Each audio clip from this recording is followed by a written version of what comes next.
For 7 long months, they'd been staring out to sea, watching and waiting. They knew the Allies were coming, knew that the British, Americans, Canadians were preparing a massive army that was coming to attack them, the hated German occupiers. But they didn't know when the Allies were coming, and they didn't know where they would land. And there's one other thing those Germans didn't know, that while they were watching the sea, others were watching them.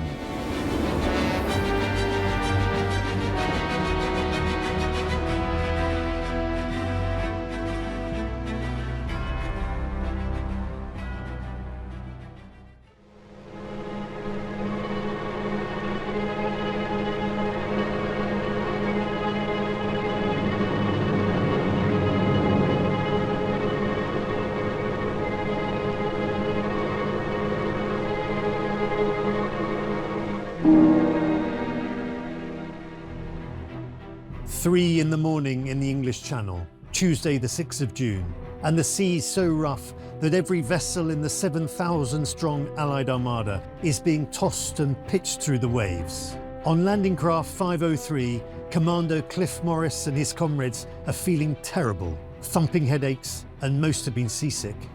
Cliff reaches for his diary and scrawls a note. We began to wish we were dead. They'd been trained to storm bunkers, assault beaches, kill Germans.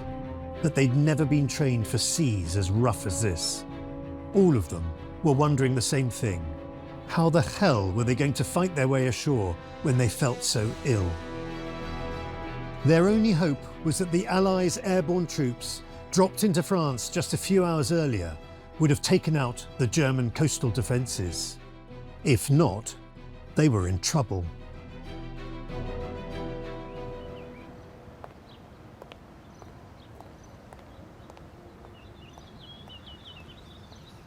On the night of the 5th of June, this was the home of a young schoolteacher called Marcel Hamel.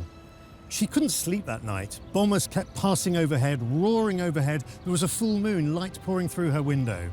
And when she looked outside, she saw an extraordinary sight. Parachutes were coming down all around her home. Fantastic shadows appearing from nowhere, she would later write in her diary, like huge black parasols which seemed to rain softly down on the fields opposite and disappear behind the back line of the hedgerow. Suddenly, she's wide awake, sits up in bed. Something's happening, she's sure of it. She throws on some clothes and rushes downstairs. Father Dumont has come outside too. He points to the material of a parachute hanging from the roof. Marcel Hamel has to pinch herself, and pinch herself again. Marcel went outside and was amazed to see an American paratrooper seated by a neighbour's gate.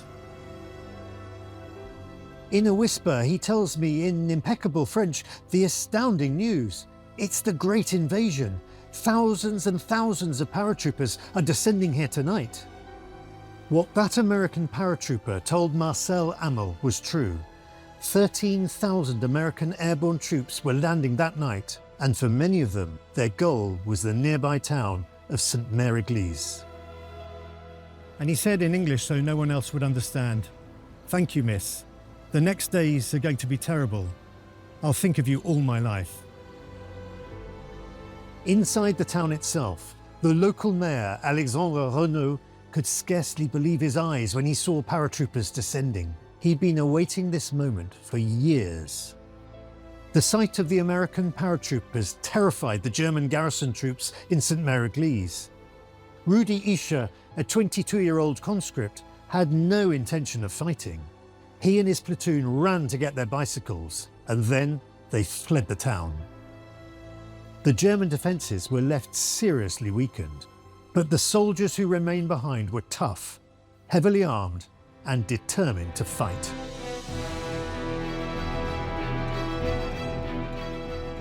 The capture of Sainte-Mère-Église was one of the key American objectives on the night of the 5th of June.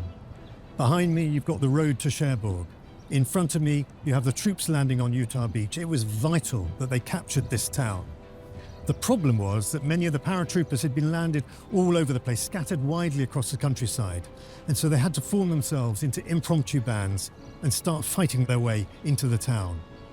One of the key characters that night was Colonel Edward Cannonball Krauss, who'd gathered together a band of men. He'd always promised that he'd be the first into the town, sitting in the town hall in the morning with the stars and stripes flying over the mairie of the town hall. And sure enough, that night, he fought his way in. He was indeed sitting in the town hall in the morning of the 6th of June. I've come to the US Airborne Museum in St Mary Église to speak with Magali Mallet about exactly what happened here on the 6th of June, 1944. It's the reason why General Eisenhower decided to have parachute landings on the east side of Overlord, that is to say for the British, at Pegasus Bridge, on the west side with here Sainte-Mère-Église, Sainte-Marie-du-Mont and Carentan. And the objective is to make sure that the landing on Utah Beach will be a success. Because the main objective of all of that is to gain control over the port of Cherbourg as quick as possible. But Cannonball Krauss faced an uphill task. His men bailed out of their planes okay, but landing in darkness proved a nightmare. Many men landed miles off target. Some drowned in the flooded meadows. Others had broken legs and arms. Men who'd been sitting next to each other in a plane just minutes before now found themselves scattered over many miles of open countryside. Krauss was a professional though, and he trained his men to be professional. Not all their comrades had survived the jump.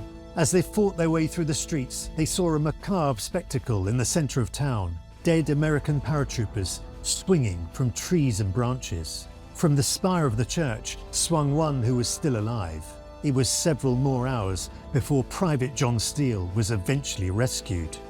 It was not long before the Stars and Stripes was flying over the mayor's office. Krauss then radioed a message to headquarters. "I have secured St Mary Église." This was true enough, but he'd only managed to do so thanks to the bravery of his men. Not for the first time, and nor for the last. The young men who did so much of the fighting got so little of the credit. Over the hours that followed, it became apparent that the paratrooper landings had been both a triumph and a disaster. A disaster because men had been scattered over a huge area of countryside. A triumph because they'd left the Germans totally confused. What on earth were the Americans trying to achieve? German commanders couldn't work out why they'd landed over such a wide area, not realizing it was a mistake. The real heroes of that night were the scattered groups of men who banded together and started to fight. Among them was Lieutenant Colonel Malcolm Brannan and his comrades. Like so many American paratroopers in the early hours of the 6th of June, Malcolm Brannan landed here in Normandy. He was completely lost, didn't know where he was, he'd lost all his comrades. But over the hour or so that followed, he gathered together a small band of men, and they came to this building here, knocked on this door here, to find out where they were. As they did that, they heard the roar of an engine and the sight of headlamps coming towards them. They figured this had to be some sort of German staff officer. They set up an ambush here at the sides of the road, and as the car came sweeping past, they turned their guns on it, and the car smashed into this wall here. In doing so, they discovered that they'd killed the first German general to be killed on D-Day, General Wilhelm Falle. General Falle, who was the commander of the German division, so it was very helpful because for the Germans they were quite disorganized without the General Falle, of course, so it was good for them. Yeah. And I think that what was helpful too, it was what we call Operation Titanic. That is to say, they landed fake paratroopers on the north of France or here on the west, maybe 60 kilometers from here. So it was also helpful because the German, and especially the High Command of the German forces, were very, very focused on landing on the north of Europe and not in Normandy. General Wilhelm Falle was one of many senior generals absent from their posts that night. The weathermen had assured them there was no chance of an Allied landing that night, so they'd all headed to Rennes for a war games practice. When news of the Allied parachute landings came through, the generals were horrified and dashed back to the coast. Among them was the soon-to-be-killed General Falle. Field Marshal Rommel was much further away. He'd gone back to Germany for his wife's birthday. It would be another few hours before he received a phone call from Hans Spiedel, his chief of staff. When he heard the news, he was stunned, horrified. "I'm returning," he snapped, "as fast as I can." But he already knew he'd made a terrible, disastrous mistake.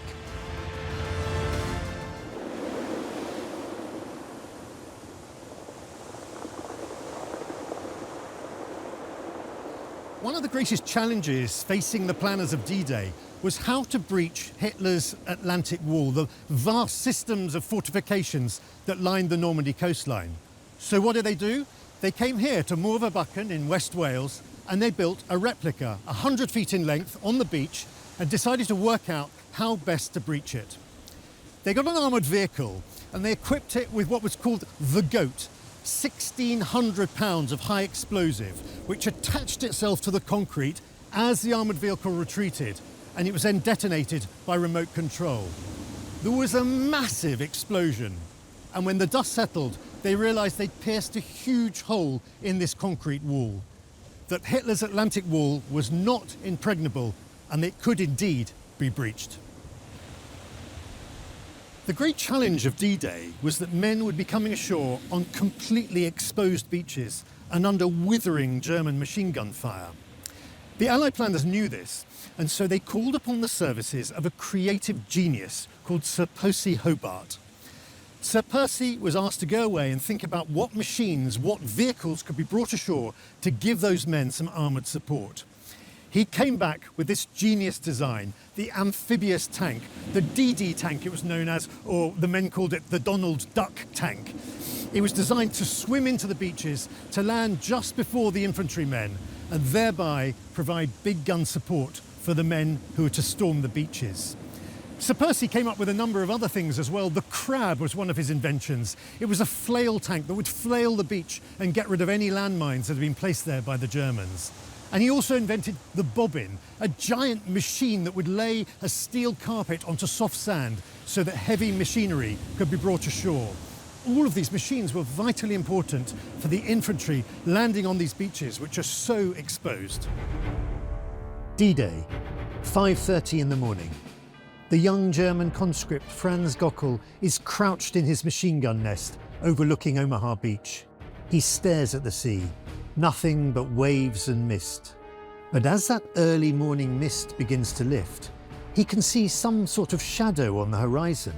He reaches for his binoculars, blinks, and gasps. There's a massive, vast armada on the horizon, and it's coming towards him.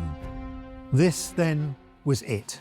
After months of waiting, this was Invasionstag. This was D-Day. Attackers and defenders were united in fear that morning. Fear of the unknown, fear of the beach, fear of death. 2 miles offshore from Omaha Beach, tossing around in the waves, are 6 landing craft. The advance guard due to land in the first wave. 31 lads in each craft, 31 conscripts putting a brave face on what was to come.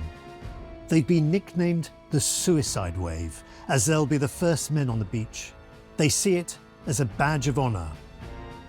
Their leader was Captain Taylor Fellers, a clean-shaven construction worker in civilian life.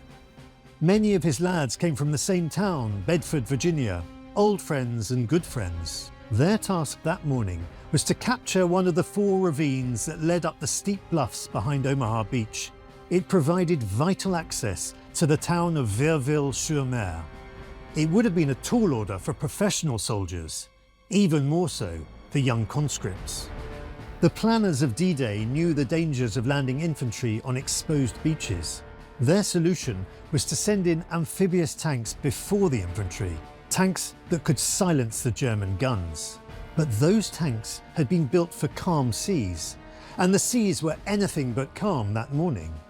Many of the tanks sank. Those that didn't were slowed by the waves.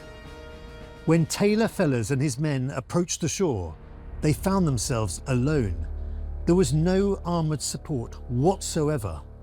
All along Omaha Beach, the Germans were watching. At the western end of the beach, in Strongpoint 72, a teenage conscript named Carl Wegner was nervously waiting the arrival of Taylor Fellers and his men. The landing craft got closer and closer. Soon they were in the shallows. The front of the boat dropped down, and Captain Taylor Fellers and his men were splashing through the water, advancing towards Strongpoint 72, advancing towards Carl Wegner. "Fire, fire!" Wegner heard his commander screaming at him. Wegner pulled on the trigger, unleashing thousands of bullets into Taylor Fellers and his lads from Virginia. Within minutes, virtually all of them were dead, including Taylor Fellers. All along Omaha Beach, 5 long miles of sand, a similar story was unfolding. Franz Gockel was still crouched behind his machine gun nest when the first Americans waded ashore on his stretch of beach. He and his mate, Joseph Schroeder, waited in silence, held their nerve, and then they let rip. There's carnage, bodies crumple in front of their eyes. Within minutes, the beach is strewn with American corpses. Those Americans, they're trapped in hell. There's machine gun fire, mortars exploding in the sand, landing craft blown to pieces, burning fuel, exploding ammunition, screams from the wounded. But among the dead and wounded, there were also the miraculous living. Men like Sergeant Jack Ellery, who's dodged the bullets, avoided the mortars, and made it to the sea wall where there's some sort of shelter. For the troops who survived the slaughter that was taking place on the beach just over there, this was the first point of refuge, the first place where they could take some sort of shelter from the machine guns being fired by Franz Gockel and his German comrades on the hillside up there.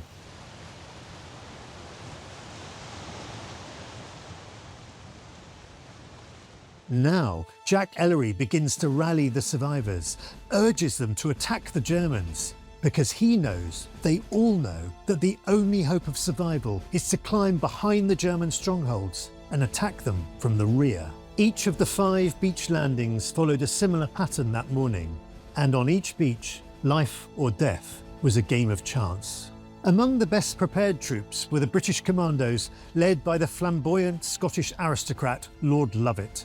Those troops included Cliff Morris and his mates, who'd been sick for the entire Channel crossing. Now they were approaching the shore, and it was getting dangerous. They each took a shot of rum as the shells burst around them, and then the ramp went down. This is actually a picture that Cliff drew of himself, and his diary. It's a very rare, wonderfully vivid, and also horrific account of just how terrible it was to land on the beaches of Normandy on the 6th of June 1944. He describes vividly the landing craft coming into shore, and as they approached the beach, the sustained German gunfire, the mortars, the shells, it's absolute hell, and they're just waiting for the moment when the ramp goes down and they have to charge up the beach. The commandos were not the first to land on Sword Beach. They'd been preceded by the East Yorks Regiment, and the East Yorks had been massacred by Hitler's defenders, who were in charge of making sure that the British did not land or get ashore on Sword Beach.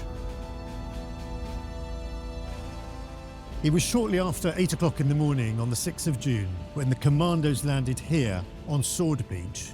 Among them was Cliff Morris, who was terrified and he was exhausted. When the ramp went down, the sight that greeted him horrified him. There were dead and dying strewn over the beach. There were body parts, heads, limbs, legs, arms. Clifford Morris felt that he'd landed in hell. Lord Lovat had always said only the best trained men would survive. His men were certainly the best trained.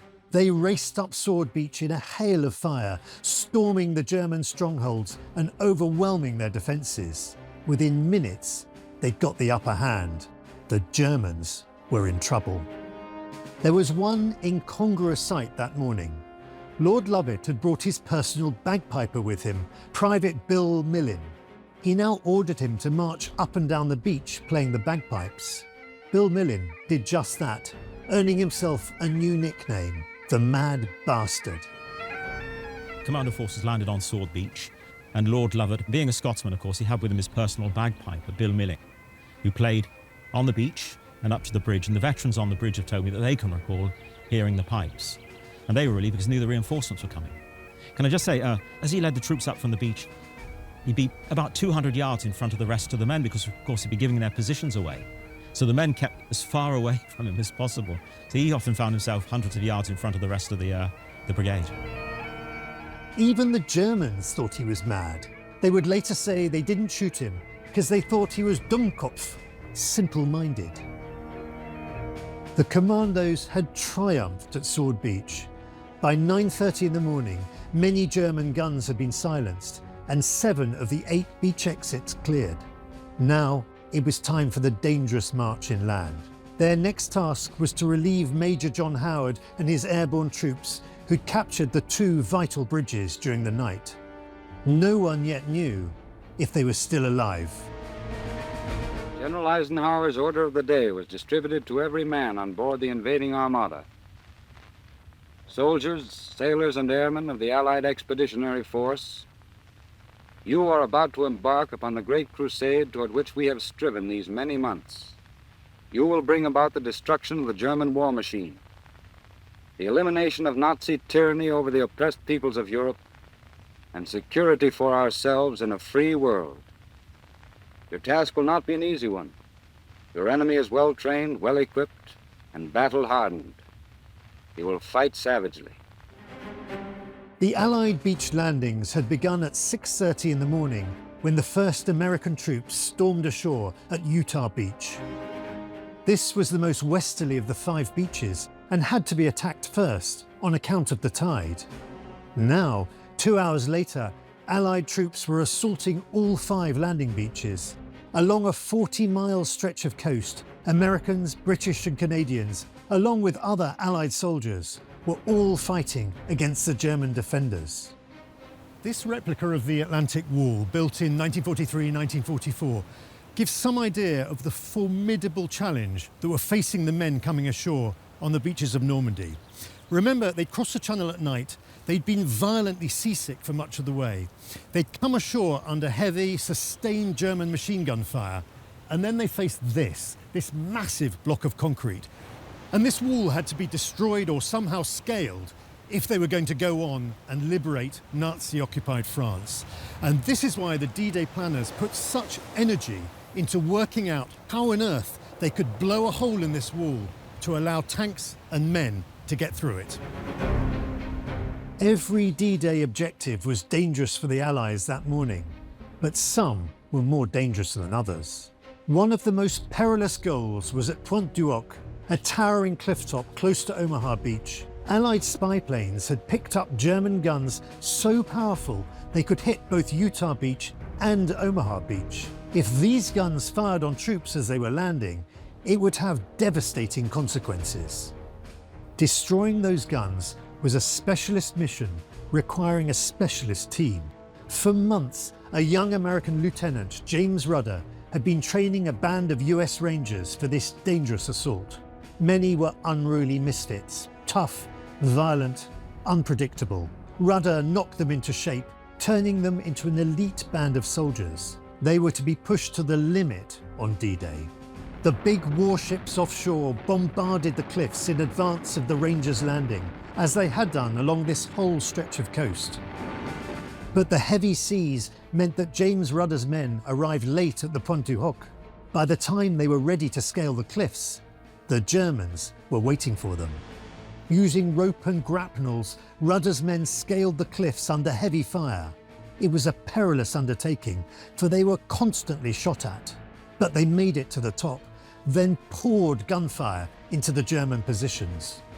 To their dismay, they discovered that the German big guns, their objective, had been removed and hidden. They feared their mission had been in vain. But 2 of Rudder's men, Sergeants Leonard Lommel and Jacques Kahn, went in search of them, while the others flushed the Germans from their strongpoints.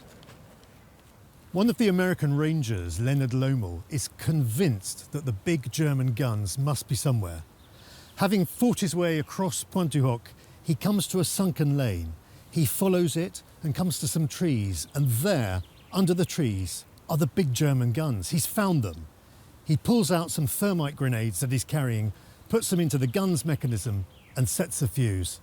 And within seconds, the mechanisms of these guns are entirely destroyed. The Germans have lost their big guns.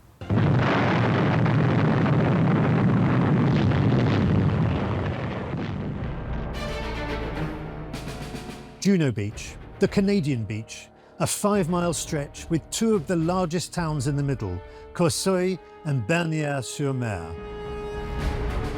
This made the landings particularly dangerous because it was easy for the Germans to defend a town where every house could be a defensive position. 14,000 Canadians took part in D-Day, all of them volunteers. 14,000 families who had a son taking part in the liberation of Normandy.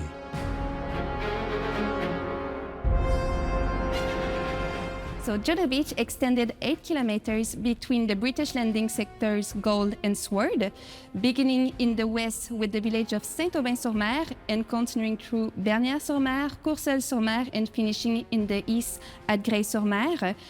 These were mostly fishing villages before the war, but under the German occupation, these villages were fortified as part of the Atlantic Wall. Juno Beach itself consisted in different beaches. Most of these beaches are flat and sandy, but there are some natural cliff faces and sea walls. So Juno Beach was very well fortified. Strong points formed the backbone of German defenses. The beaches were also littered by thousands of anti-tank and anti-infantry obstacles. Courcelles-sur-Mer was the most heavily defended area on Juno Beach, liberated by British and Canadian forces on D-Day. The reason is simple. There was, and there still is, a port in Courcelles-sur-Mer, so the entrance to the port was defended by two strong points. Charles and Elliot Dalton were brothers, and both were landing on Juno Beach that morning. Their mother was terrified they might both be killed. Charles begged his commanding officer to spare Elliot the initial assault, but the officer refused. There's some rare and fascinating footage of Canadian troops going ashore at the coastal town of Bernières-sur-Mer. Unlike the Dalton brothers, these troops were not in the first wave, and nor were they under fire, which is why they could be filmed. But the footage manages to convey the terror of that split-second moment when the ramp goes down, the moment the men were exposed to the German machine gunners. It's easy to see why so many were killed in the first few seconds. Both Charles and Elliot Dalton faced the full fury of the German defences on that 5-mile stretch of Juno Beach. Charles Dalton's men came under sustained machine gun fire as they stormed ashore at the very place where this footage was shot later that morning. So many men were hit that the seawater frothed red with blood. Charles Dalton leapt ashore and ran towards an enemy pillbox. As he fired his Sten gun, a German bullet went through his helmet, skimming his scalp but missing his brain. He was seriously wounded. His brother Elliot had also come under heavy fire. On one of his landing craft, 28 out of the 35 men were gunned down on the beach. That's 80% dead or injured. Elliot Dalton and the survivors made it ashore and took out the German pillboxes one by one. Before long, this stretch of beach was in Allied hands, allowing thousands more troops to come ashore. Later that morning, Elliot was brought the terrible news that his brother Charles had died of his wounds. He was devastated and would fight with almost foolhardy courage for the next few days until he was badly wounded and sent back to England. When the nurse wheeled Elliot Dalton to a bed marked Major Dalton, she noticed a patient already lying there. She told the patient he was in the wrong bed, only to discover that it was indeed Major Dalton, Major Charles Dalton. Miraculously, both brothers were alive. It took them about 3 hours to clear the beaches of obstacles. So the Canadians had landed with about 8,000 British engineers whose job it was to clear mines, barbed wire, and beach obstacles off of the beach. And at about noon, Major General Rodney Keller established his headquarters at Bernières-sur-Mer. So it took them about 3 hours to get off the beach. So after the Canadian soldiers and the British engineers cleared the beach of obstacles and the fortified towns of resistance, they began their advance inland. But of course the Germans, they'd established fortifications farther inland, their defense in depth, so it took them a little while to get farther inland. At the end of the first day of the Allied landings, Canadians had made it 12 kilometers inland, which is farther than any other Allied landing force, but it was still 8 kilometers short of their final objective of the Carpiquet aerodrome, which is found just next to Caen. As the Canadians made their way inland, they encountered stark resistance in towns that were fortified farther inland. And one of the major problems that faced the Canadians on June 6th was in fact that the port town of Courcelles was more heavily fortified than other towns along Juno Beach. And so in order to land all the reinforcements safely, they had to congest all of the reinforcements onto one beach, which was at Bernières-sur-Mer, and that created quite a significant traffic jam. And it forced a lot of the infantry and the tanks to remain in their vehicles instead of moving onto the beach and farther inland to help their comrades. The Canadians on Juno Beach fought with skill and bravado. Once the beach was secure, thousands more troops came ashore. With them came jeeps, tanks, bulldozers and armoured vehicles. All along the coastline of Normandy, masses of military hardware was now being brought ashore. So the Canadians suffered 574 casualties on D-Day, but of course that did not mark the end of the fighting. So in fact, there's a cemetery that's about 12 minutes away from Juno Beach, where 2,000 Canadians are buried. So you can imagine that 574 of those were casualties on the first day. Of 341 were dead at the end of the first day of the landings, but about 2,000 Canadians are buried in that cemetery. So that gives you a bit of a sense of how bloody the fighting was as they made their way inland towards their objectives. But such displays of drive and determination were now occurring all along this stretch of coastline. Little by little, the Allies were overwhelming the defences of Field Marshal Rommel's Atlantic Wall. They were already sniffing at victory.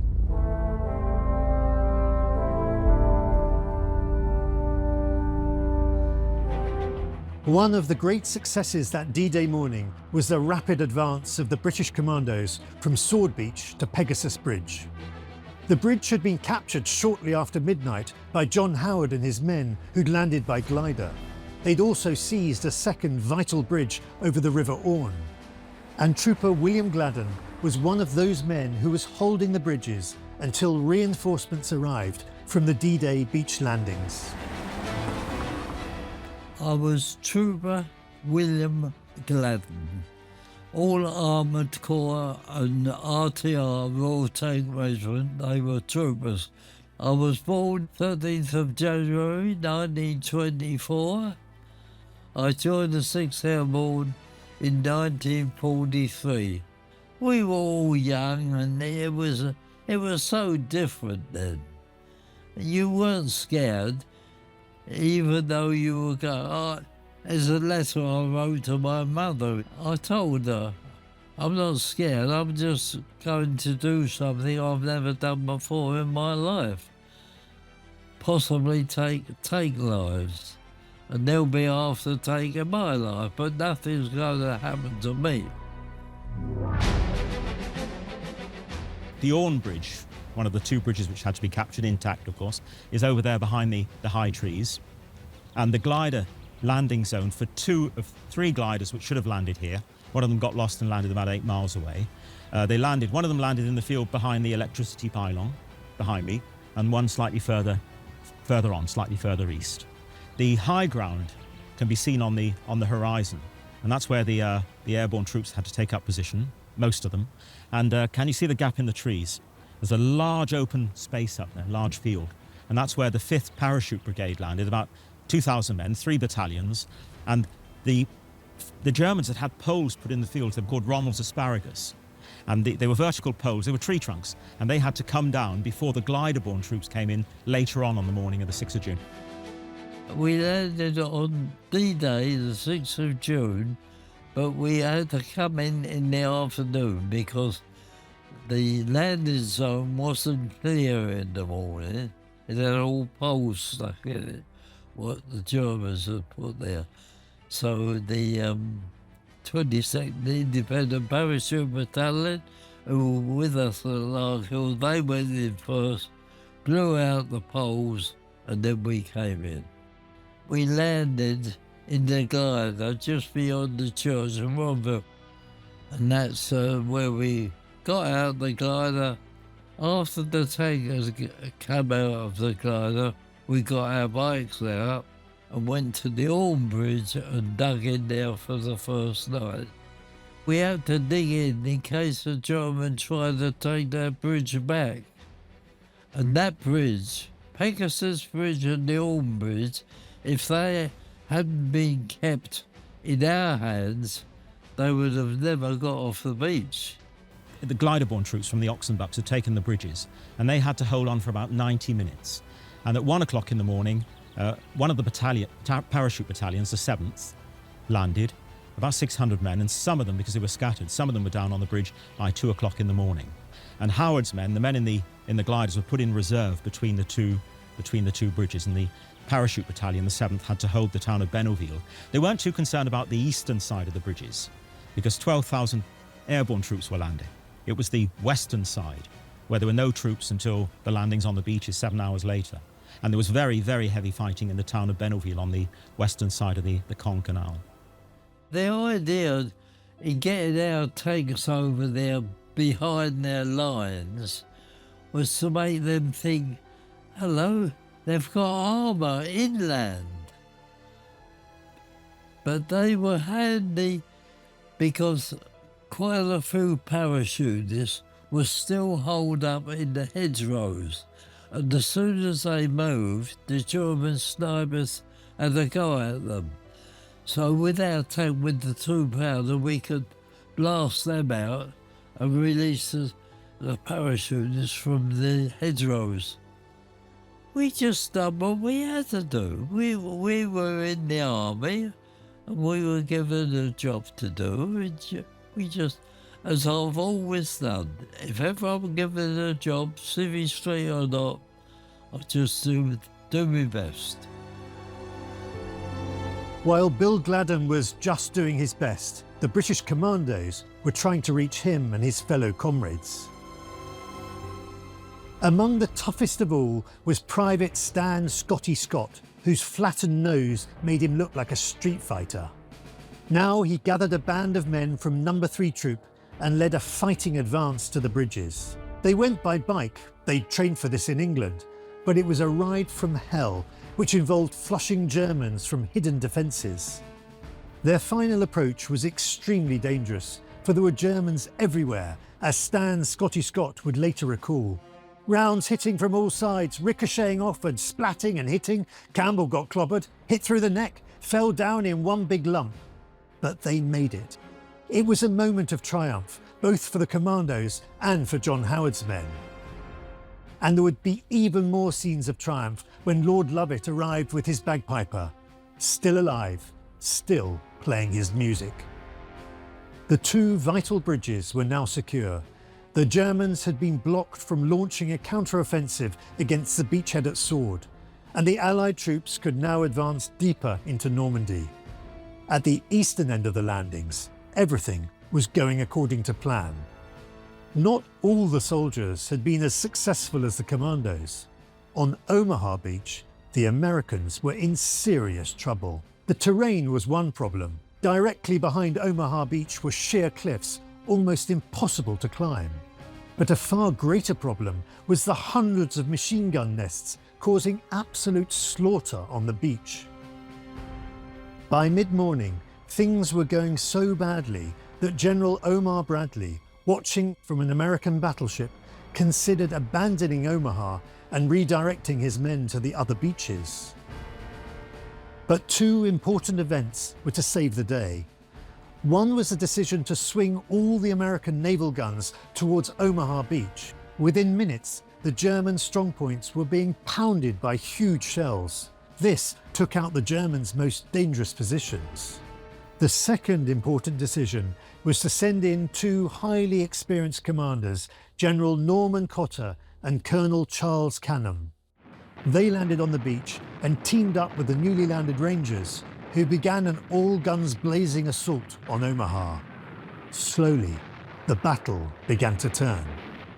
Franz Gockel was still in his machine gun nest, still hiding out. but he was now coming under direct fire. The whole of his strongpoint was under attack. Gockel was alarmed to see American soldiers behind his strongpoint. This spelled real danger. He was about to flee when an American grenade exploded near him, sending shrapnel deep into his hand. He would survive, but for him, D-Day was over. The assault on Omaha Beach had been bloody. By the end of the afternoon, when the beach was finally secured, the Americans had suffered 2,400 casualties. But men were now landing in huge numbers. 34,000 troops would land here by the end of the day. Field Marshal Rommel had long argued that if the Allies were to be defeated on D-Day, then they needed to be attacked immediately with all the force at his disposal, including his highly trained mechanized panzer divisions. But Hitler had disagreed. He wanted them held in reserve. It was many hours before they got the orders to launch a counterattack. One of Rommel's most experienced panzer commanders was Colonel Hermann von Oppeln-Bronikowski. He was a Prussian aristocrat who'd fought with great skill on the Eastern Front. Now he was ordered into battle and told to kick the British back into the sea. But this was easier said than done. Roads were impassable, bridges had been blown up, important junctions were in Allied hands. Not until 5 p.m. did the Panzer Colonel get his tanks onto high ground near the villages of Breville and Perrières. What those tank commanders didn't realise was that the British were watching them and waiting with their anti-tank guns. As the mighty panzers advanced, they came under a bruising assault from the British. Tanks were blown apart, some exploded, some caught fire. The great German panzer counteroffensive was stopped in its tracks. Colonel von Oppeln-Bronikowski could scarcely believe it. "I never thought I'd see the day this would happen," he said. "I knew then that the war was really finished." The German colonel was not alone in thinking the war had been lost on D-Day. By the evening of D-Day, thousands of tanks, armoured vehicles and big guns were being brought ashore, along with tens of thousands of men. Gliders, too, were bringing in vast numbers of troops, along with a huge array of military hardware. Field Marshal Rommel did not arrive back from Germany until 9:15 that evening. Just a few months earlier, he told his adjutant, Helmut Lang, "If we don't throw them back into the sea within the first 24 hours, we are lost. When this happens, the day will be the longest day, and perhaps the final day." The war, of course, did not end with D-Day. Almost 6 weeks of intense fighting would take place before the Allies broke out of Normandy. And there were to be 335 days of fighting before Germany's unconditional surrender on the 7th of May, 1945. But D-Day had made victory possible at the cost of 4,414 Allied lives. By the end of June, 3 weeks after the landings, a staggering 850,000 men had been landed, along with 148,000 vehicles. It really was the beginning of the end.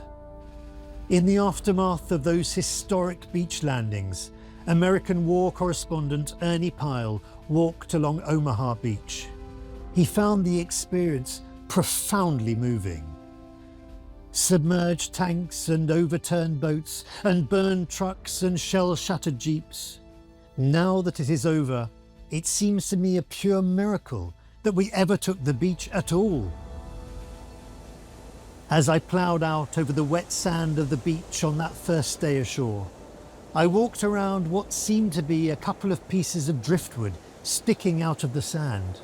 But they weren't driftwood. They were a soldier's 2 feet. He was completely covered by the shifting sands, except for his feet. The toes of his GI shoes pointed toward the land he'd come so far to see, and which he saw so briefly.